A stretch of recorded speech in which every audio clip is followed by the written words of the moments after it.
Hey, what's happening, YouTube? We're back. Quick video here. I'm just going to show you a little bit of what I'm dealing with right now. Sort of the next step in the process. Right here, we have ourselves a firing pin and firing pin spring. This is out of my 2447 that I'm building for my wife. I've got this stuck into a rubber mallet. This is a cheap and effective and redneck way of securing the pin. So if you guys are looking for a way to stabilize that while doing it, as long as you don't go reefing on it from side to side, it gives you just enough of a hold to work on it, but not so much to break it if you go moving it, because it's still a little bit of give in the rubber. Cheap solution. Feel free to use it, rip it off, do whatever you got to do, because most people have a rubber mallet. Some people don't have all the crazy jigs and stuff to build Mausers, so there's a top tip for you. So what I'm doing today is I am going to show you what I got going on with this safetyless bolt shroud. Now, I opted to do this because, as I've discussed earlier, I'm installing a bolt trigger on my wife's rifle, and on this bolt trigger it has a thumb safety actually mounted on the trigger, so that makes the bolt shroud safety that comes original on the Mauser sort of a unnecessary feature. And this is what that looks like. I'm sure all of you, if you're watching this video, you probably know exactly what I'm talking about. But it's this one that flips over. That's the traditional Mauser safety flip over. Now, the reason why one of the reasons why you do this, other than if you're doing the trigger mounted safety, being that it would be unnecessary, is that if you're mounting a scope, this won't clear unless you get very tall mounts, and unless you're using a really big scope, there's no reason to put tall mounts on it. And in actuality, the farther you move the scope from the barrel, the less precise your sighting will be. Not that it's that crucial on a rifle like this, but long story short, I'm taking it off because it's not necessary anymore. There are other solutions. If you want to leave this safety system on there, there's a low swing lever that you can put on there, but since I was going with a bolt trigger, I'm just going to delete this anyway. Now, you could just use this shroud, honestly. If you don't really care about appearance, you can just take this lever out and use this as like this with the hole in it, and it's not going to matter. It just looks unsightly. But I'm not going to do that. So what I did was I went ahead and I ordered a few of these from you can get them from Numeric. Once again, I'm not going to say where I got them because the place stopped selling CNR rifles to California FFL, 03 FFLs, so I'm not going to give them any free advertisement. But these are actually pretty solid pieces of equipment. I like them. They're high polished, and they're really sturdy.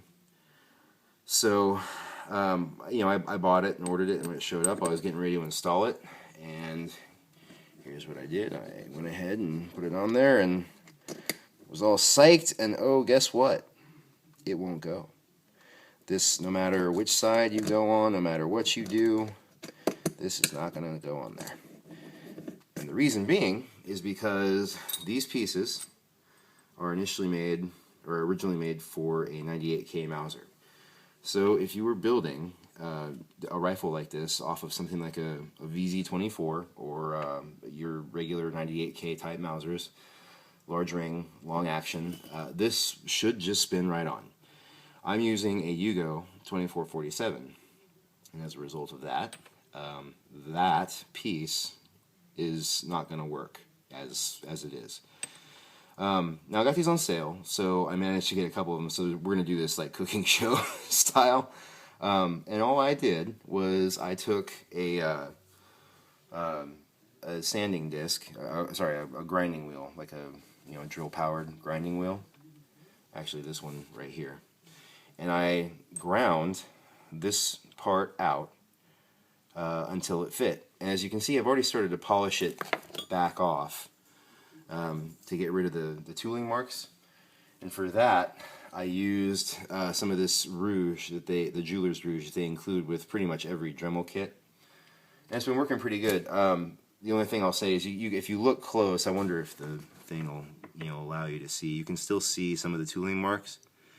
And what's going on there is I think I need to hit it with some 220 valve grinding compound that comes in the scope lapping kits or whatever, and then I'll hit it with some 320 and maybe some 600.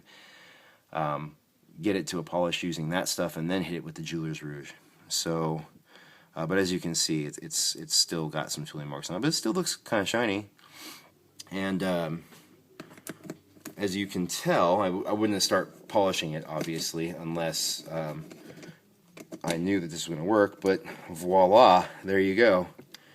We, don't get your finger, but yeah, seriously, I learned this a long time ago, but be very ginger with these bolts when you're reassembling them, because when you get a piece of flesh stuck in here, or stuck in there, or stuck back up in here, that hurts. So top tip for you guys. So yeah, here we go. We're all set up. This is the bolt shroud and the cocking piece and the firing pin and the spring all assembled. Now you got a little bit of a problem now, because normally when you disassemble a Mauser bolt, those of you who know what you're doing, the first thing you do before you disassemble a Mauser bolt is you'd take the original bolt shroud and you put the safety to the full vertical position.